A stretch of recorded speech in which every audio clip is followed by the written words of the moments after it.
Greetings and salutations. Welcome to this episode of Playwright Spotlight. Before we begin, smash that like button, subscribe to the channel, leave a comment down below, and share this show with a friend. If you're listening to us on your favorite podcast platform, be sure to leave a 5-star review and subscribe to the channel.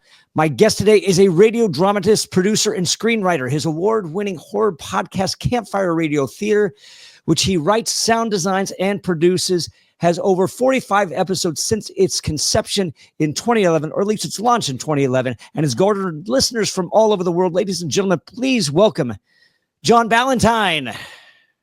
Hi there, James. Welcome to the jungle.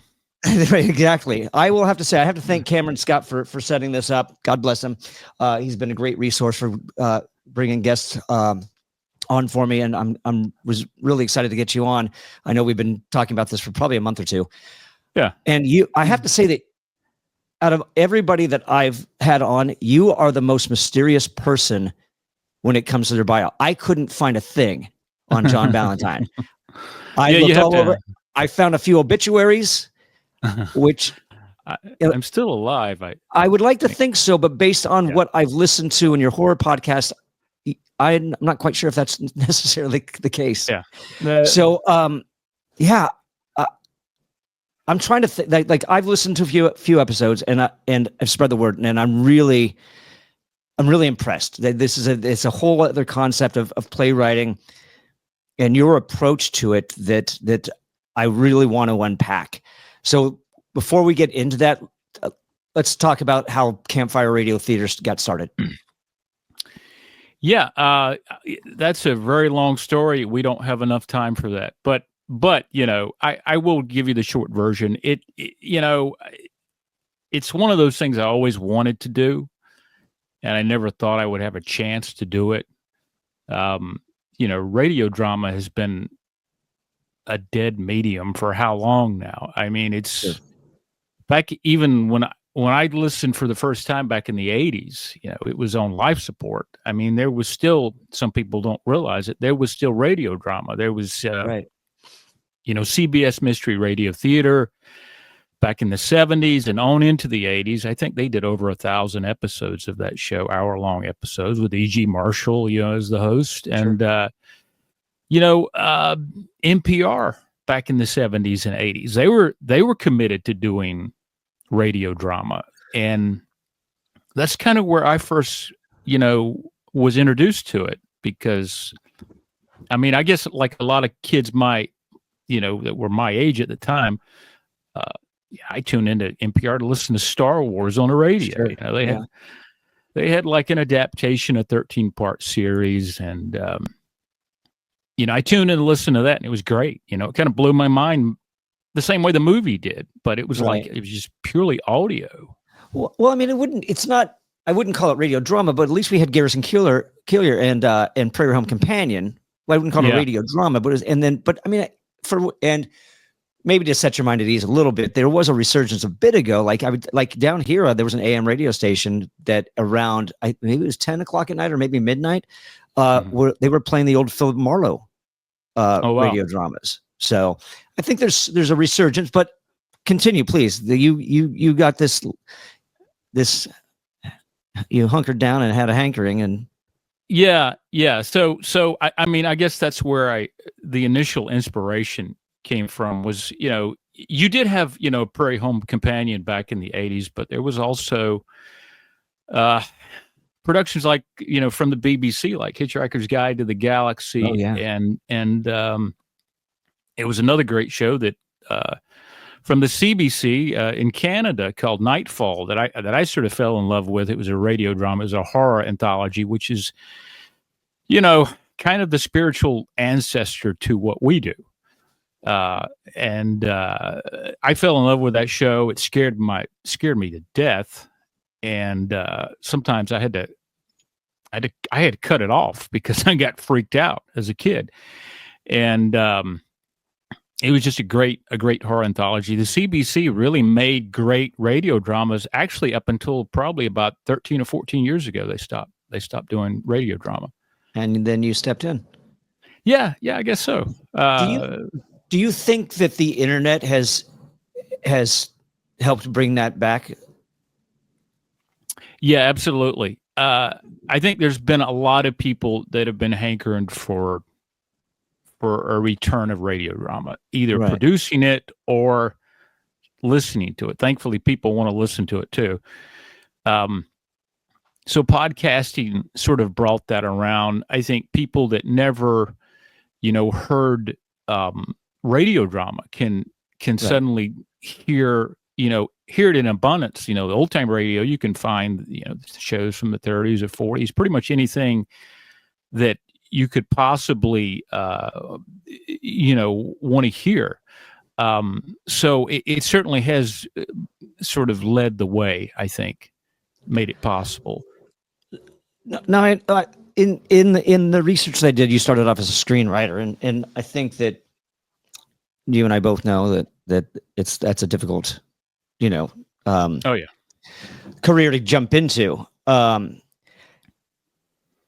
So why go to radio drama opposed to like stage plays or something like that? Is it really just that your former love and interest in like Nightfall and things like that? Is that what did it, or? Yeah, I don't really, I don't have a passion for stage plays really.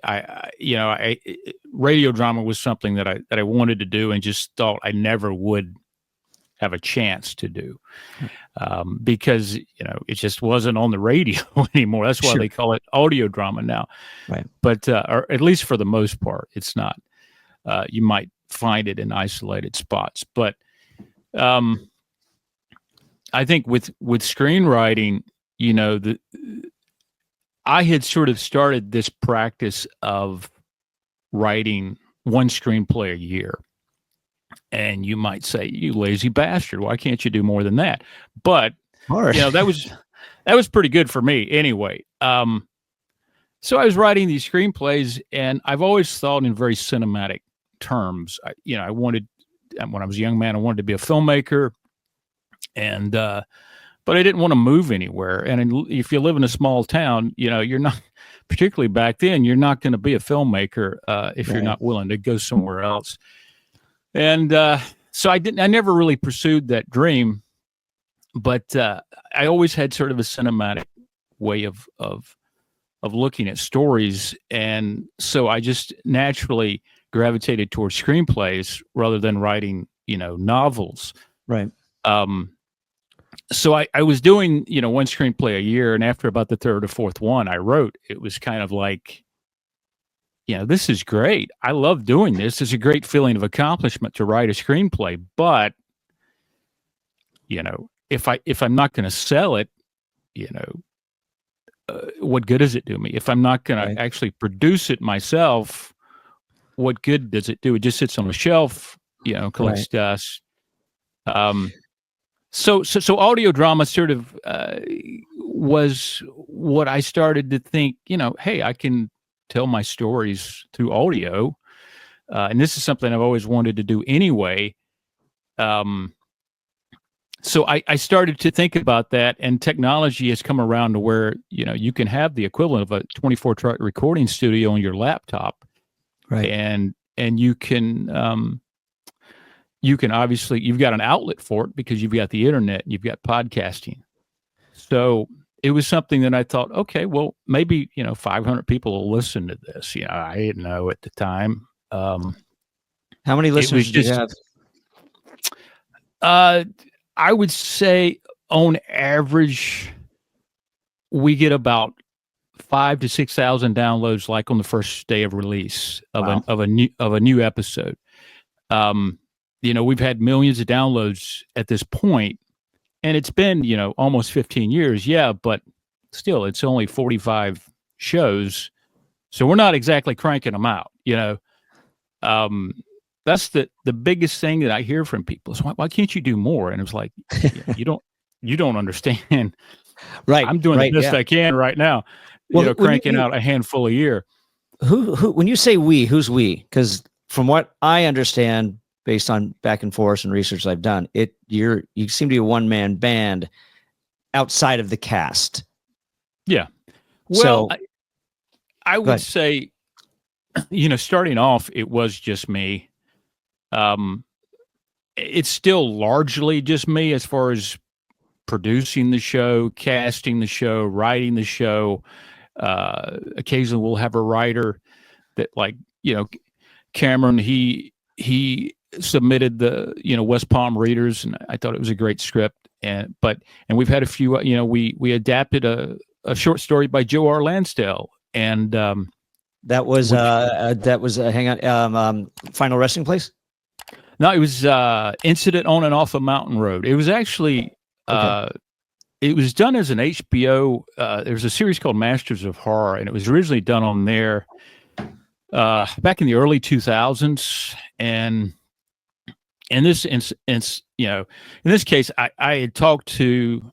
I just met Joe online and was talking with him. I was like, "Hey, I would love to adapt one of your short stories." And he was like, "Well, let me talk with my agent and let's see if I've got anything that's available." And that was the one I wanted to do, and fortunately, it was available. So we were able to do that episode.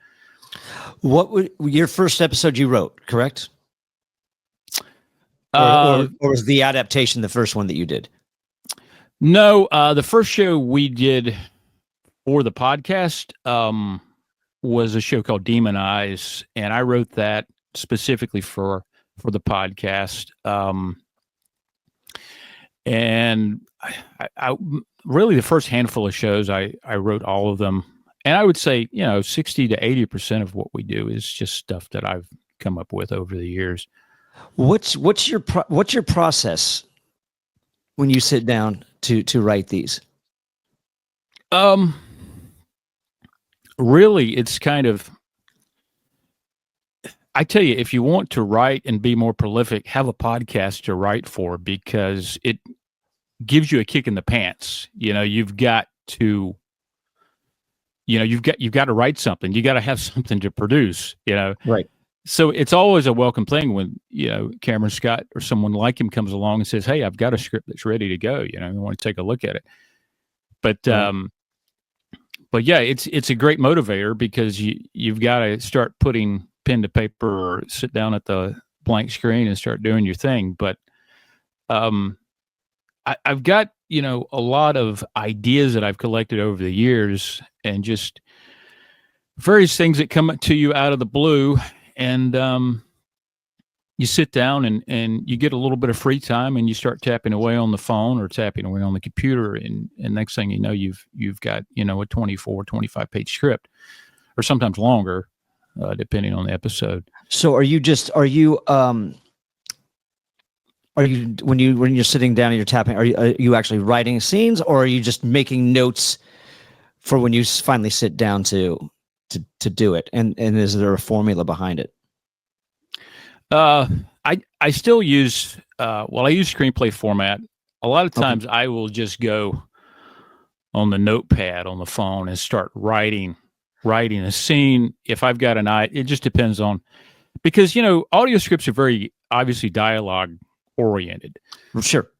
So it is kind of interesting going from screenplay writing to audio, because the whole, I guess, rule of show don't tell that's drilled into your head as a screenwriter suddenly kind of goes out the window to some extent.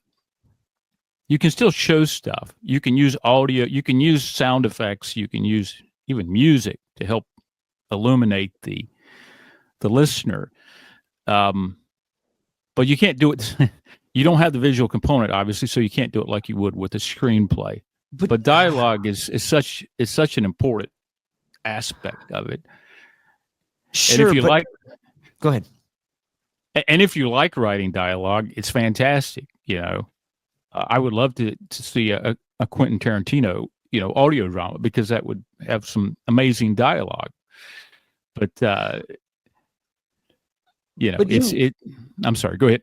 No, your approach is, I don't know that, and that's why I'm fascinated by it. Like that your exposition is phenomenal. It's sprinkled about. You drop these little hints here and there. And they seem very minuscule, but it's this little bit of information that in every single episode, or at least the ones that I've listened to so far, you drop this little thing in that's part of a character or something like that, but you still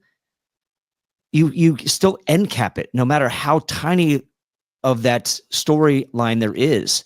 It's almost like you have like, you know, some sitcoms or whatnot. They'll have like A, B, and C story, but it almost seems like you have like a D and an E that you still like manage to end cap with. Yeah, you know? I'm fascinated by it because I want to know how that works, how you complete that, if that makes any sense. I mean, yeah, you know, you seem like, for like Blood Drive, you know, you've got this Uber driver, she's listening to a radio preacher, and they're like, what the heck is this? But then all of a sudden there's this introduction to it later, it comes back, and then there's an extra payoff on top of that. You know, it seems like all this little information that you drop that it doesn't seem significant, but then all of a sudden at the end, it's like, oh my God, I forgot about that.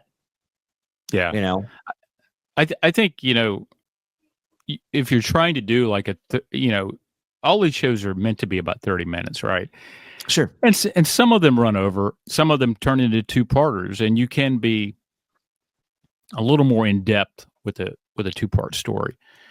But you know, you sort of drop these little breadcrumbs, and if you're telling a 30-minute story, every piece of information is important because you have to cram it all in there, and there's no really wasted. You know, there's no information that should be wasted. It should all be important, and it should tie into something that's going to happen later. And, you know, sure, you can have little character moments and things, you know, that illuminate the characters in an important, you know, aspect of it. But,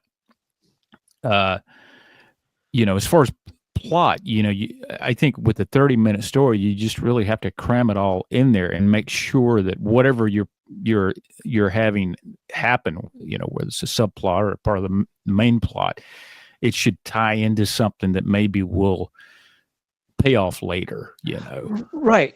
Of course, absolutely. But how do you make sure that you have that payoff for all those little things, all those breadcrumbs that you drop? What does that look like either on the page, or how are you keeping track of it?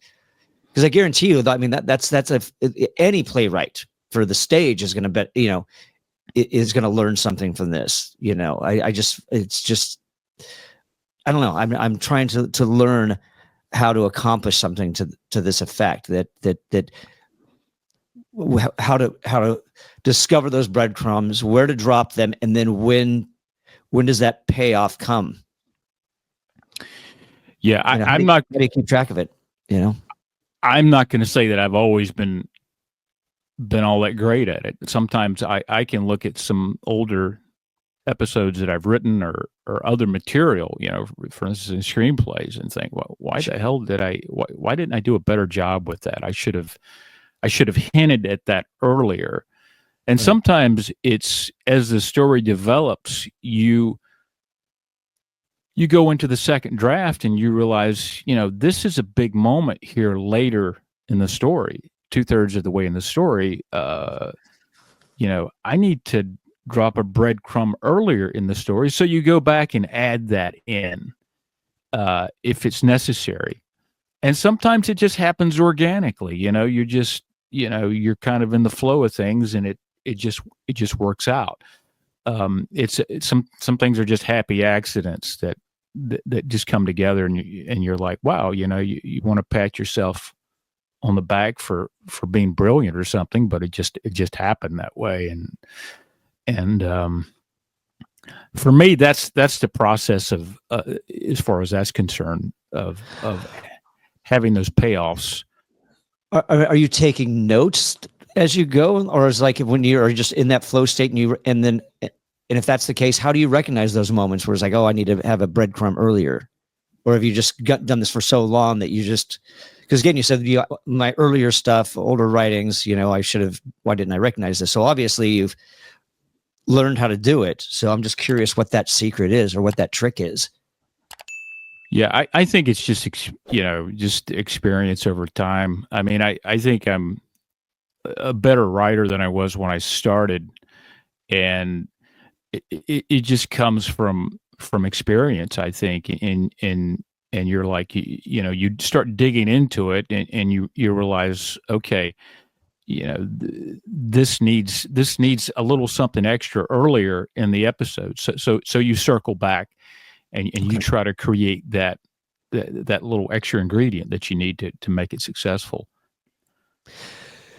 So as a screenwriter, when it comes to radio dramas, is there still a formula?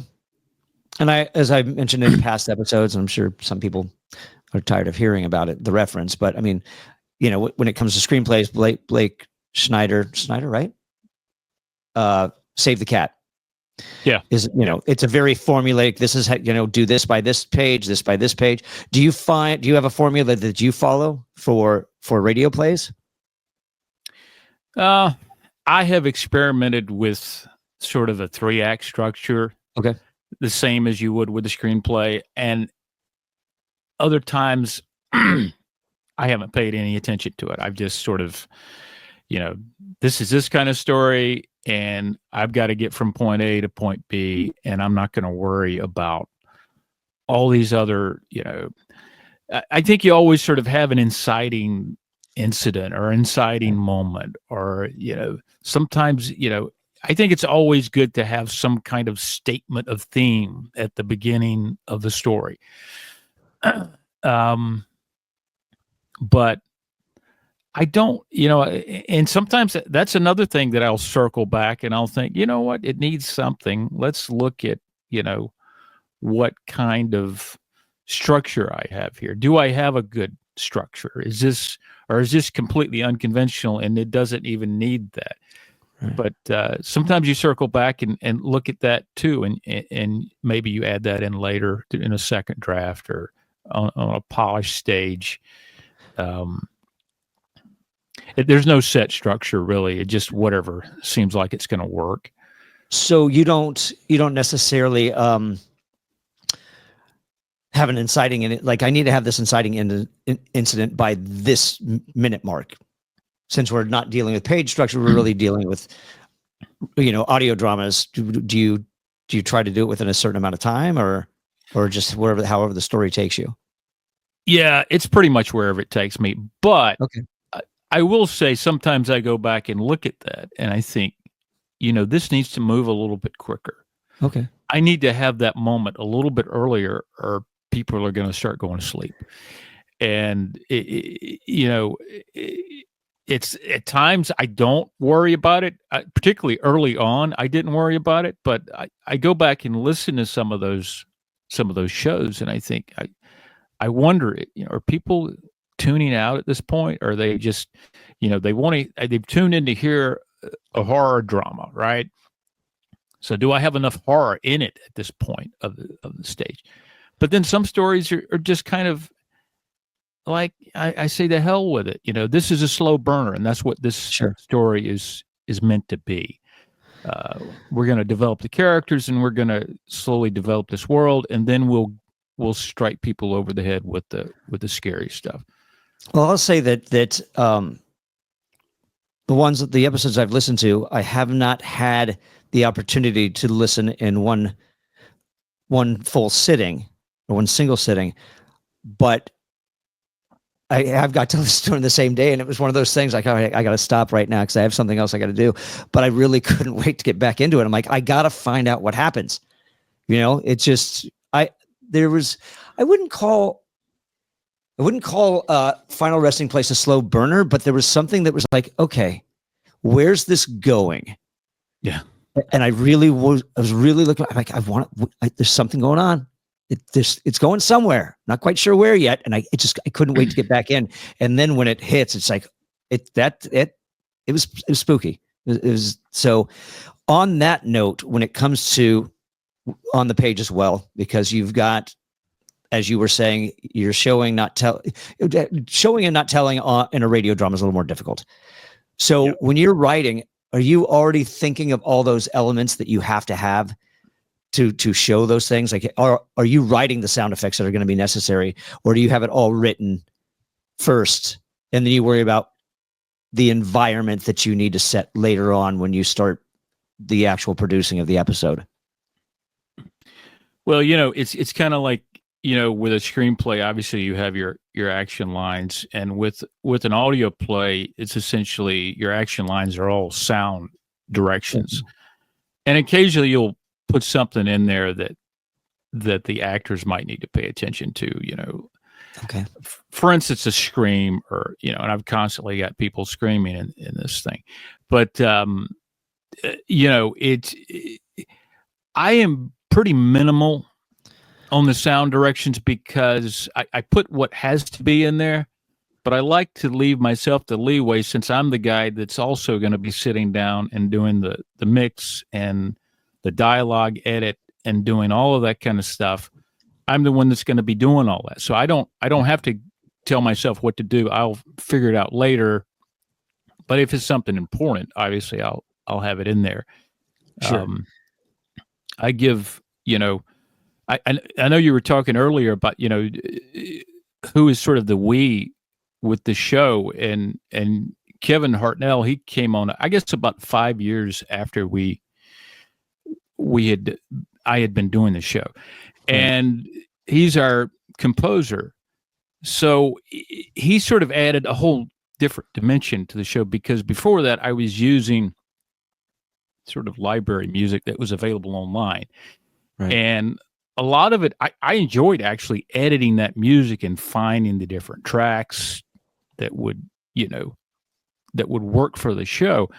But having somebody compose something specifically for an episode is I tell people it's like Christmas to me when Kevin sends the music over, because I start listening to it. I'm like, holy shit, this is really amazing.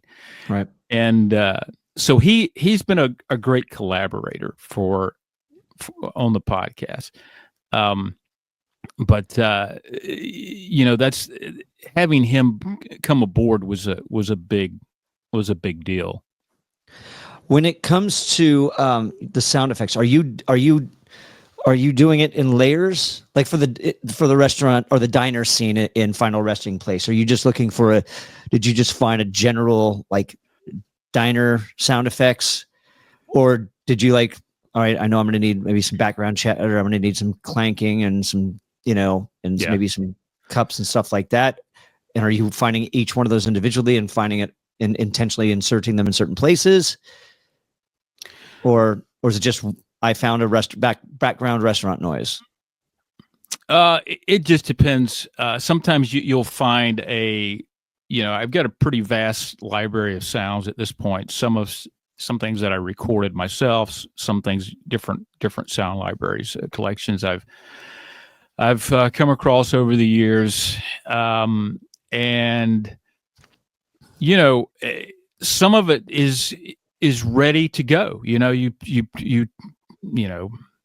put the track in there and it's, you're good to go.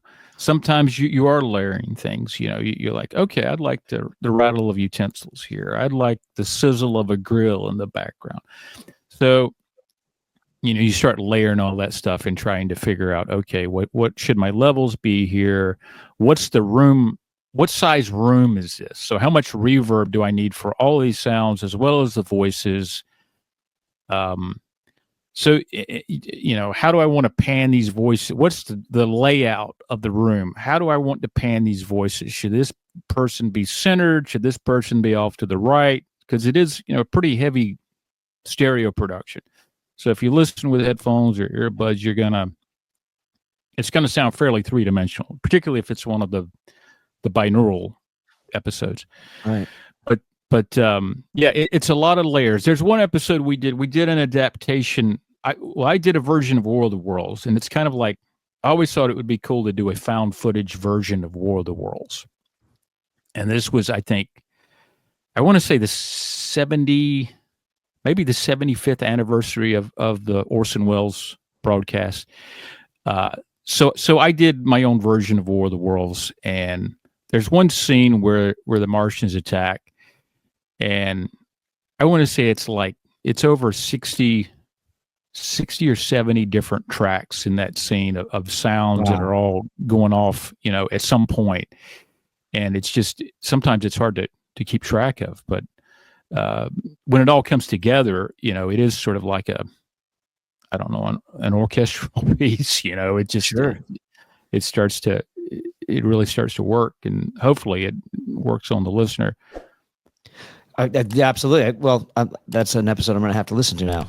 Not that I wasn't planning to, anyways. Wasn't aware that you had that one. So let's for listeners that may be interested in this, they may be intrigued, they may be like motivated or inspired to go and start this. Did you teach yourself how to do the audio aspect of this, as far as like the sound effects and layering and things like that? And what type of app or program do you record on and use to do those features? Well, I've always played around with audio because I mentioned I used to be, when I was younger, I wanted to be a filmmaker. Me and a good friend of mine, we were convinced we were going to be the next, Spielberg and Lucas, right?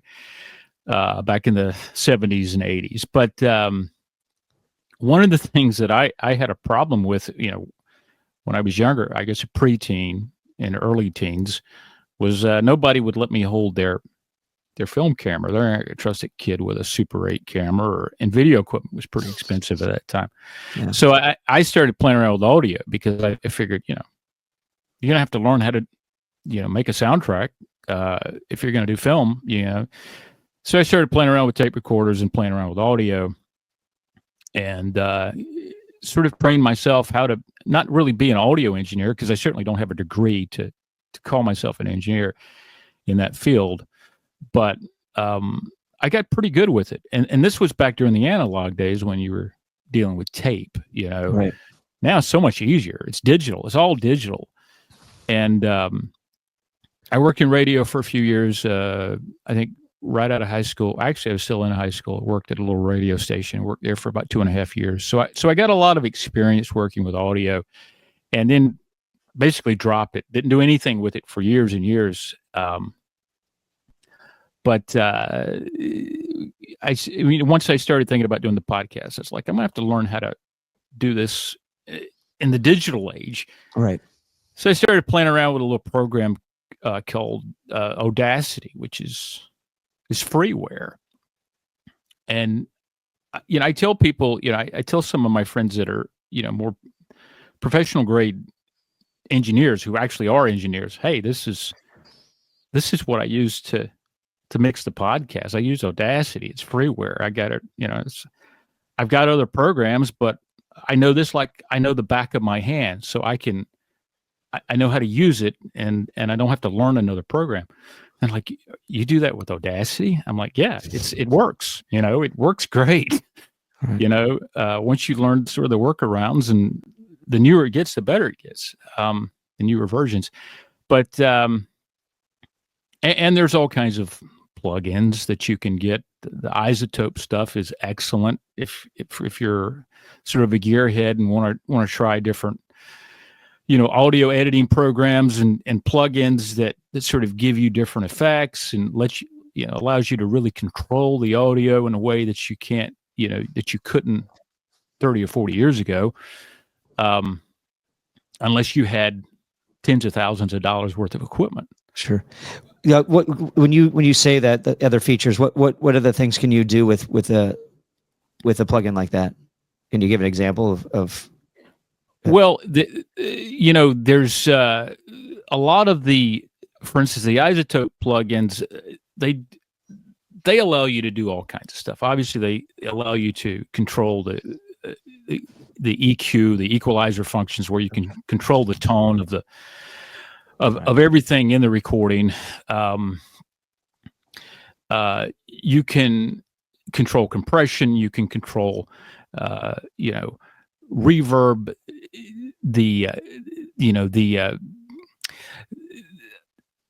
I don't know how to get too far into it without getting into the weeds technically, but there's a lot of programs that will allow you, and they're, if you catch them on sale, they're pretty cheap. That will allow you to really control the audio. And you really, I mean, if you're interested in doing it, you really have to. You don't learn it overnight. You learn it from either experience, or learn it from taking classes, or learning from watching YouTube videos. But there's a lot of programs out there that will allow you to mold and shape the sound however you want to. Interesting. How do you cast?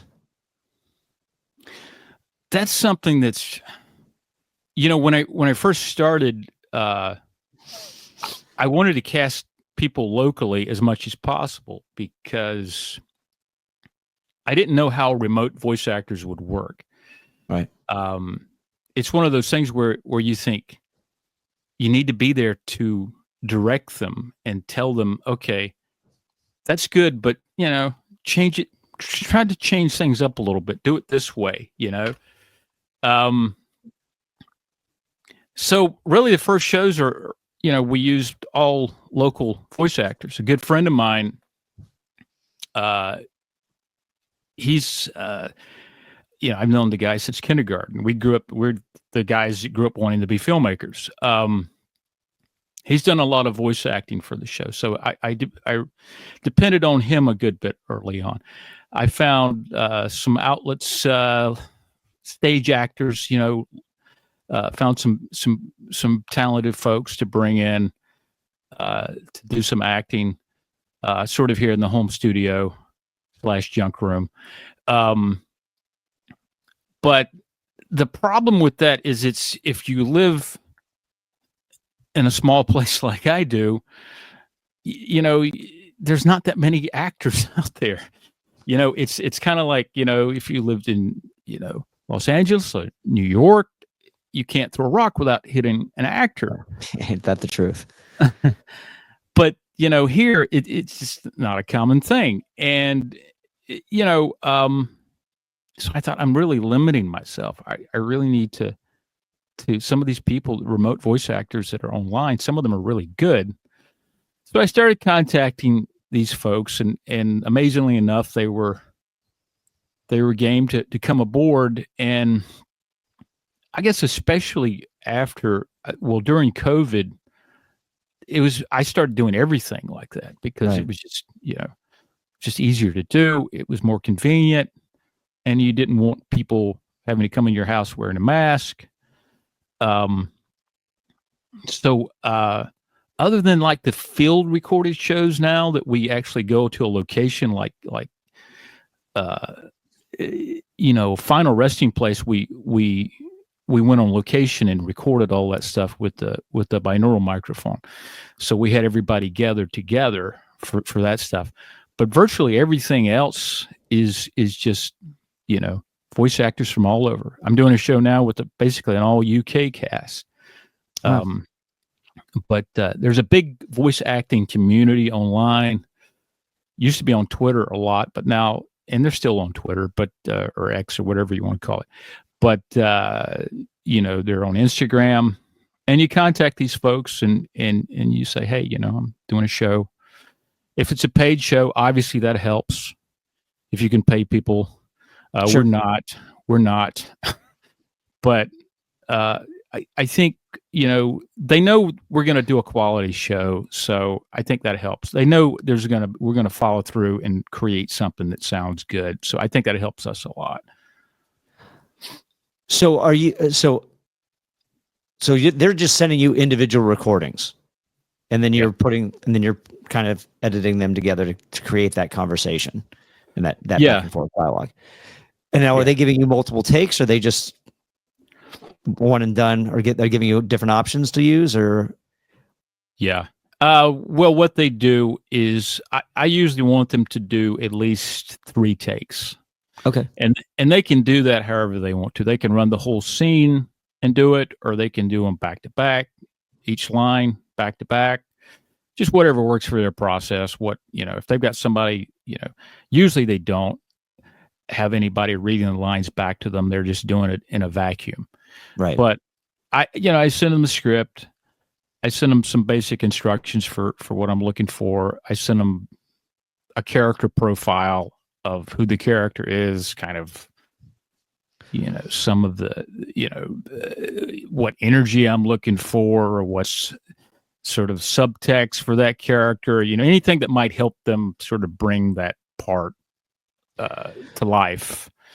And they take it and run with it. And I try not to, infringe on their time any more than I have to, because I know, they're not getting paid. The Sure. payment is the performance, and hopefully when it's done, they can hear something that's of quality. Absolutely. Yeah. So when you send them that character profile, and do you, is that something you've done prior to sitting down to write, or is that something you write out after, because now you've really gotten to know this character, you know what they're all about now that the writing's complete, if you will? Or do you sit down and do those profiles like, all right, I know who this character is going to be, I know what they have to do, et cetera, et cetera? Yeah. What I usually do is I know who, once the script is written, I sort of analyze, okay, who is this character? What do I need out of the actor for this character? And I write it out. Now, I have found, actually in recent years, that sometimes it does help if you get stuck in the script at some point, sit down and write a character profile, and suddenly Sure. it starts to, things start to make sense, and suddenly you can write it, Right. a little more clearly. It makes a little more sense. But for the most part, I will, after I've written the script, I'll revisit that and figure out who the characters are and how to write a profile for them. Sure. Fair enough. Yeah. I was just curious how your approach is, because everybody's got a different one. I know that there's some writers who there's like 36 questions they have to ask about each character, and they write those out before they even start writing. I take the approach where it's like, I'll figure out who this is as they talk to me, as as I start to build them. So I was just curious what your approach is, especially when it comes to profiles and sending those out. You said I'm curious about this remote recording. I forgot the type of mic that you said you used, and where and you mentioned Final Resting Place. So where was the place that you went that was remote that you did this recording, and how does that work exactly? Okay. Yeah. When I talk about remote voice actors, I'm really just talking about the folks that are. I'm sorry, I said remote. I meant like on location, I guess. Yeah, the field. Yeah. It is basically just like a film shoot, and you basically are getting a group of actors together. The problem is you can't obviously do it with remote voice actors. Yeah, 100%. But you get your people together locally. If you're outside, you got a scene exterior scene. You outside and record a location that sort of acoustically sounds like what the script calls for. And what happens is, if you take a binaural microphone, I don't know, this guy here, this is a microphone. Really? Yeah. Like human head shaped microphone. It's great for a horror show. I've been wanting to put a wig on it in the whole 9 yards, but it's sort of a home built binaural microphone. A binaural microphone is basically a very expensive microphone. It's about $7 or $8 grand. Oh, geez. It has microphones built in a human shaped head built into the ears, very realistic shaped ears, the ear canals, and it's like 3D for your ears, basically. If you listen through headphones, that's the only way. It's like 3D glasses. You have to have headphones, I guess, or earbuds to get the effect. But what you get is sort of, if you close your eyes, it's a pretty trippy effect. Final Resting Place was recorded with the binaural setup. We did another show called It was a alien abduction episode called Abduction at Willow Woods, and we did the same thing with that. And we've done a few other shows that were field recorded shows, but just recorded with a stereo field recorder. So, that's an approach that's a lot of fun, but logistically it can be a nightmare because these microphones pick up everything. Right. So it is like a film shoot where we've got to wait for the airplane to go overhead, or we got to wait for this guy to go by in the car. But you try to go to a quiet location as much as you can. But the binaural effect, the advantage of it is it not only captures the actors' voices, but it captures how those voices bounce around in that environment.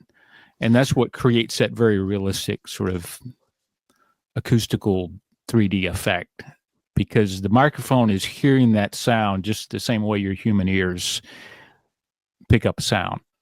So are you playing with distances as well? Like if you have three different actors, like this, I need you 5 feet. Yeah, it really. Away. I need you 3, and I need you like 10. It really is like film because you're almost blocking movement around the microphone because you want there to be movement, because that's the advantage of it. Okay. Is you're trying to create this very 3D effect. So you're blocking your actors around the microphone and trying to give it as much movement as you possibly can. So they're not necessarily stationary, just delivering lines. They're actually like interesting. Yeah. Did you, because this was infield or a field recording, did you actually go to a cemetery or a graveyard to do that? Absolutely, we did. A cemetery is one of the quietest places you can go to. Dead quiet. Yeah, it's dead quiet. Absolutely. And honestly, it's not as quiet as you need it to be, though, is the problem. Right. Is unless you really just go out in the middle of nowhere. And even then you have to contend with planes flying overhead and that kind of thing. But yeah, we did, strangely enough, we did go to a cemetery. That's wonderful. I love it. Have there been any happy accidents that you've encountered? Like, I don't know, like maybe like a coyote howl or a wolf howl or something like that, or some, certain kind of bird that just happened, like, oh, that's great. That's an added thing that I wasn't expecting. That's going to be a great effect or use. Yeah, the first field recorded show that we did is a show called Hungry Hollow, and it's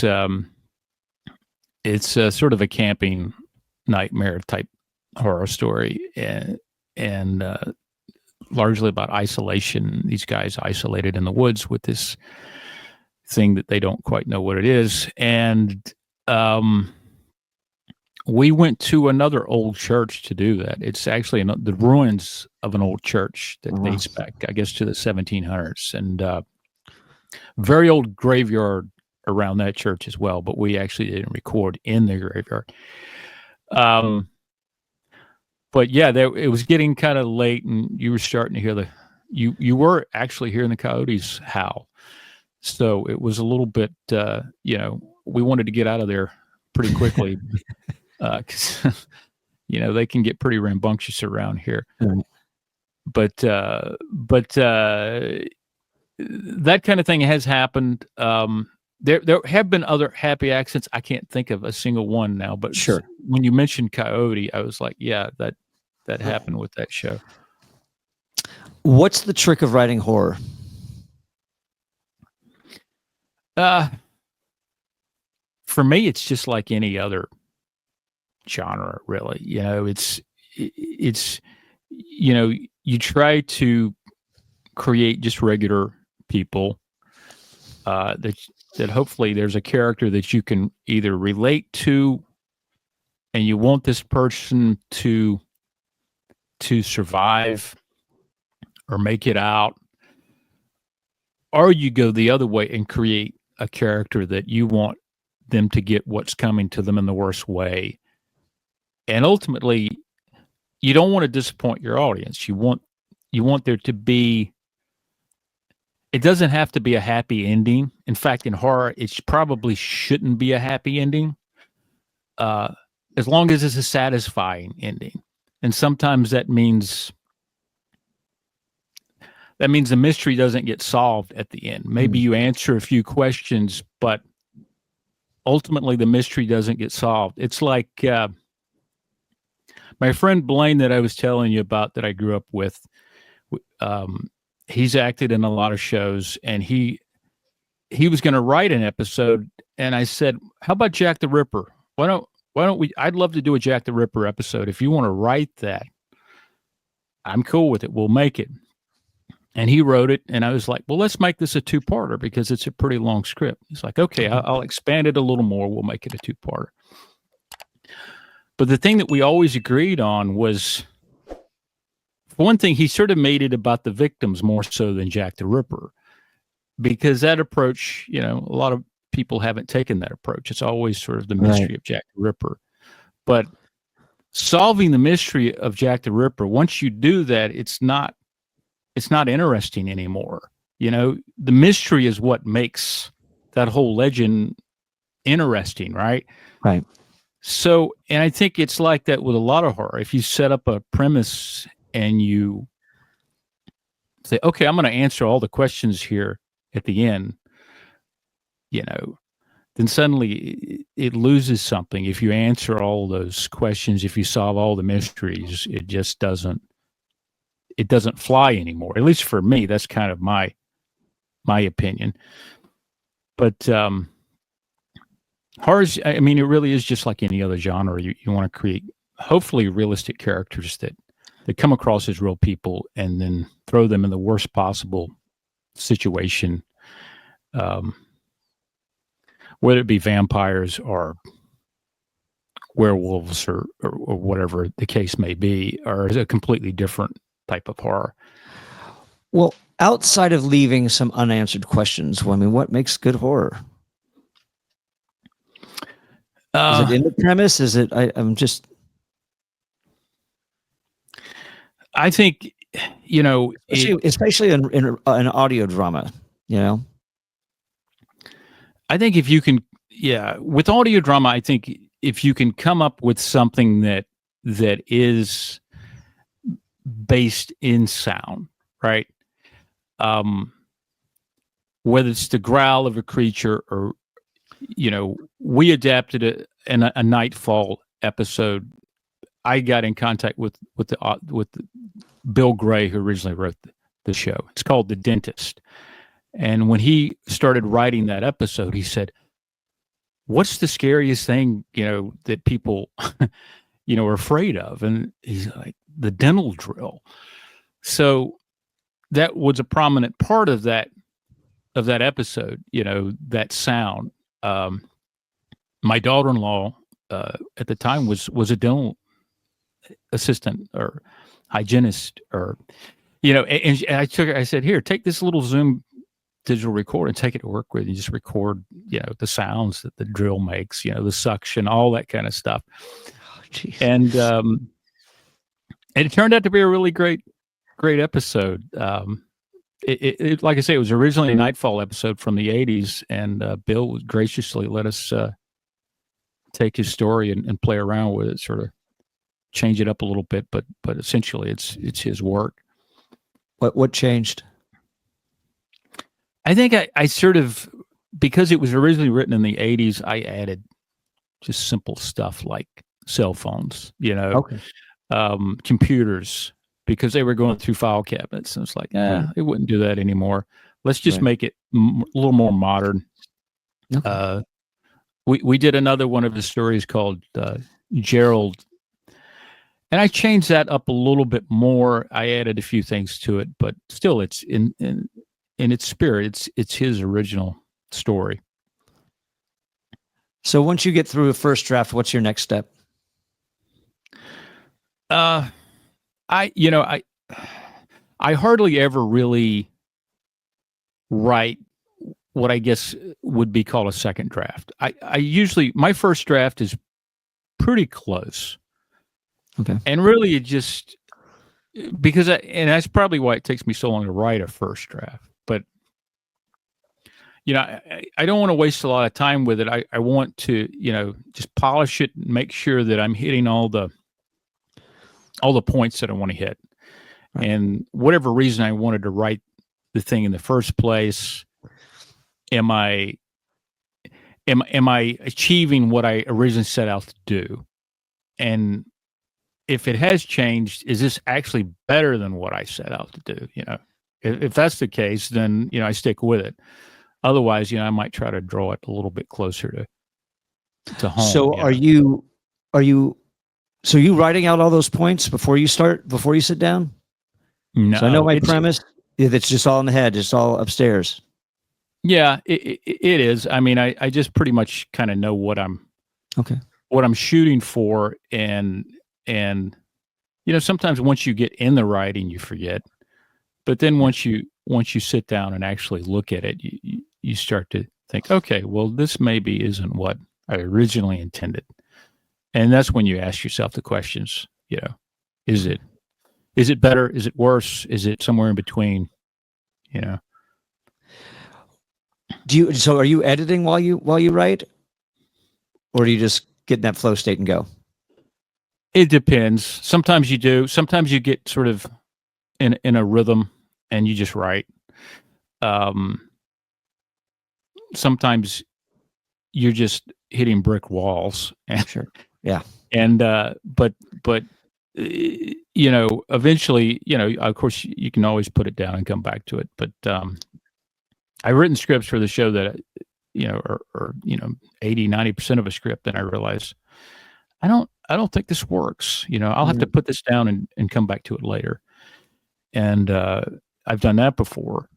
But yeah, I do a lot of editing as I go. I just, it rubs me the wrong way if a line doesn't sound right, and I'll get stuck on it, and waste way too much time on it. Sure. Going back to the approach of horror and what makes good horror. When's a good time to introduce the horror aspect, or does it depend on the episode, or it's like, do you do it, do you introduce it the first 5? Is it in Act 2 when you really get into it? Yeah, it does depend. I think, we always have sort of this sort of creepy introduction, which is, my chance to write, a couple of paragraphs of prose at the beginning. And, so that, you're always sort of trying to set the stage. You're trying to whet people's appetite with that. And I think to some extent, Kevin's music, even if it's a scene that seems pretty innocent, right. There's nothing really going on, but there's that hint of menace sometimes in the music, right? Or maybe even a stray sound effect, or something in the distance that will maybe sound a little unsettling. You sort of aim to do that kind of stuff as much as possible, if particularly if there's nothing scary going on in the first scene or even the second scene. Right. So when I wanted to go back a little bit as well when we were talking about before you started using remote actors and you were using local. Were you having them record separately, or were you bringing them in as a group and then kind of gathering around the mic and actually having the actual back and forth dialogue if it was a scene like that? I did a little bit of both. A lot of it was almost like when you see them record, bring the big stars in to record an animated feature, and a lot of times you would never see necessarily Robin Williams, working with other actors, bouncing off them. He would just be doing his own thing, and right. We did certainly a lot of that simply because it worked for their schedules. Okay. But we would occasionally bring them in, particularly early on. I had to do a lot of voice acting, which is the real crime in the early shows. But it was really just for a lack of local voice actors. But, Right. I would, when we could bring in folks, I would either, even if it was one person, I would read them back the dialogue so they would have something to sort of bounce off of. Right.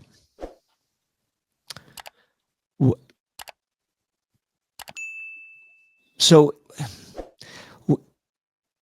obviously you were directing them in that case, and you don't necessarily have to do it when you're remote. And I kind of feel like I sold you short in your intro, because I know that you're not just a radio dramatist, producer, and screenwriter, because I know there's some direction that goes on in there as well.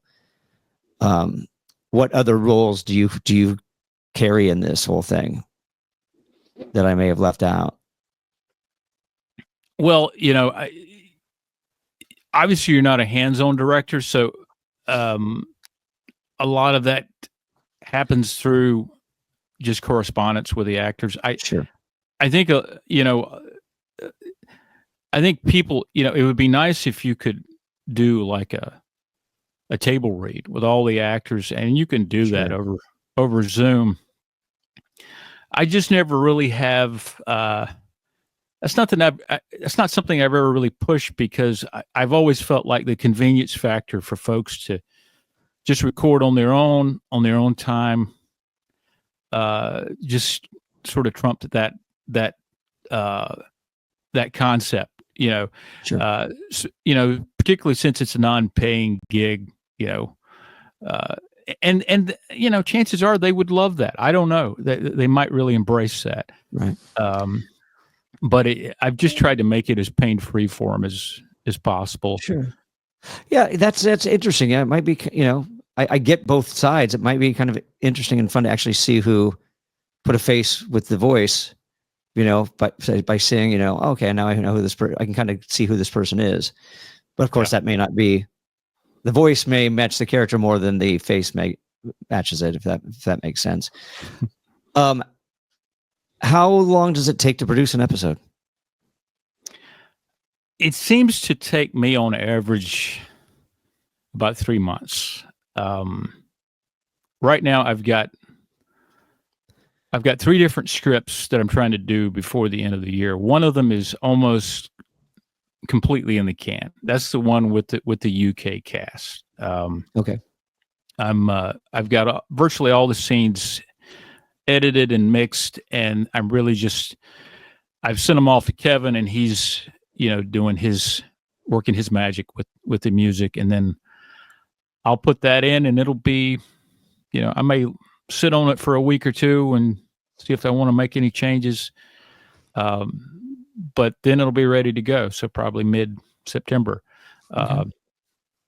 And I've got 2 more that I want to get done before the end of the year. So this year has been kind of slow because I've had other projects I've been working on.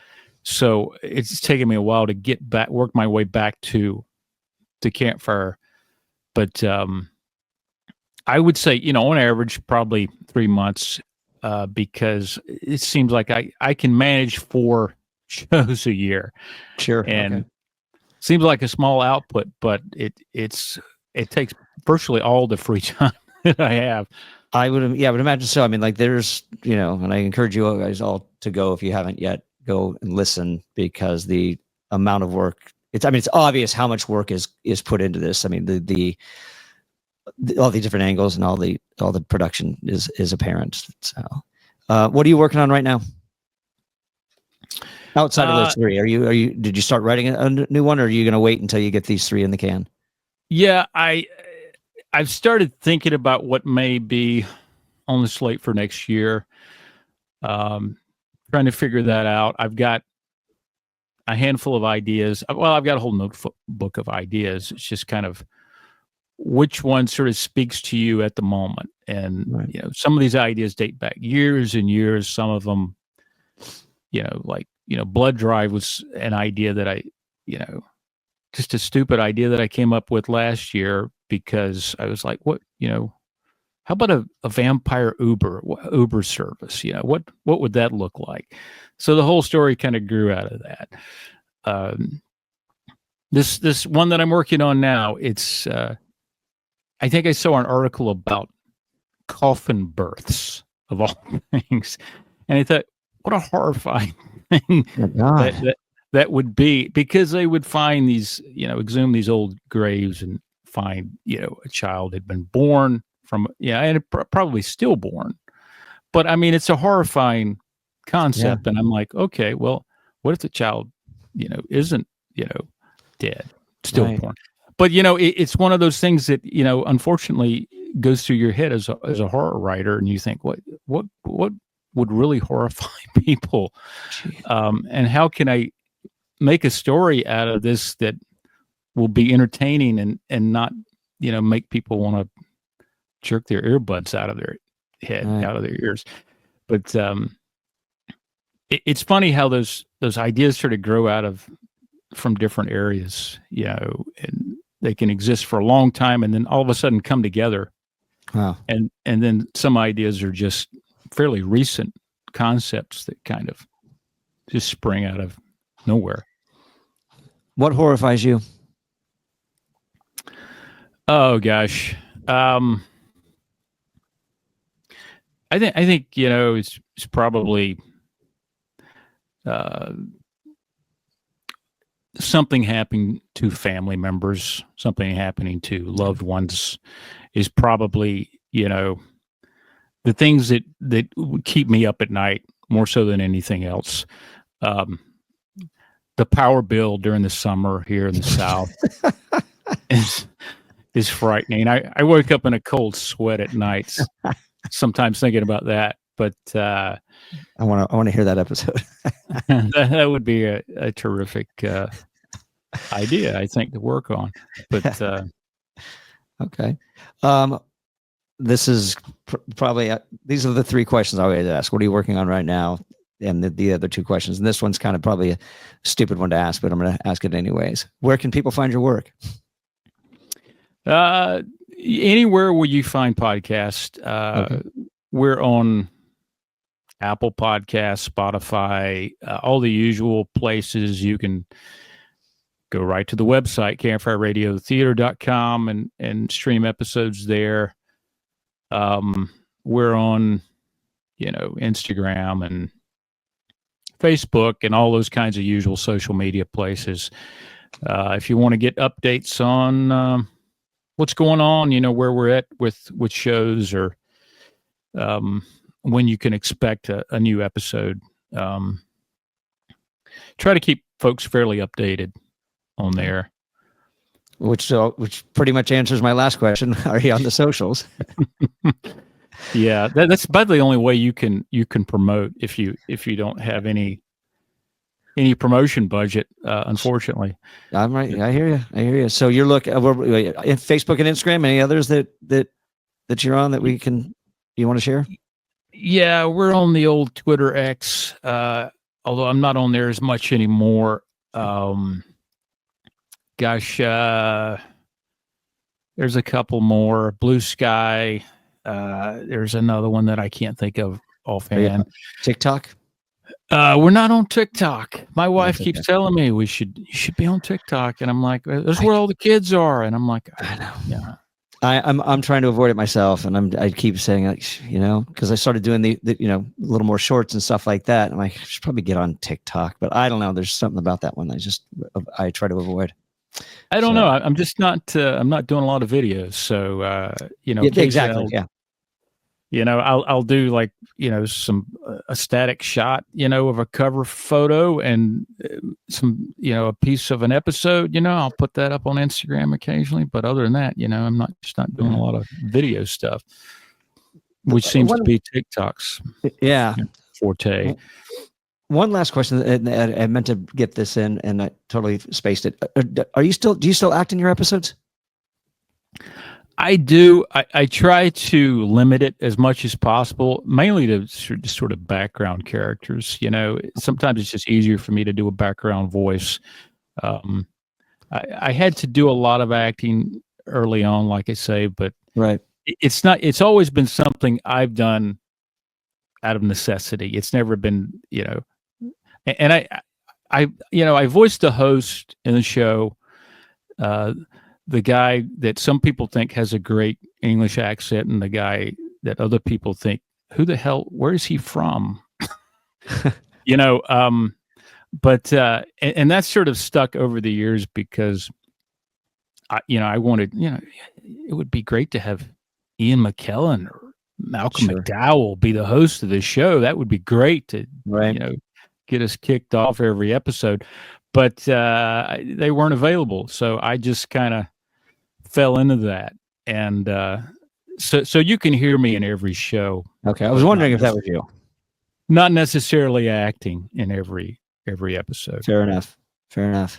Well, I will encourage everybody to go out there and give it a listen. You will not be disappointed, and you will definitely get scared, a little horrified.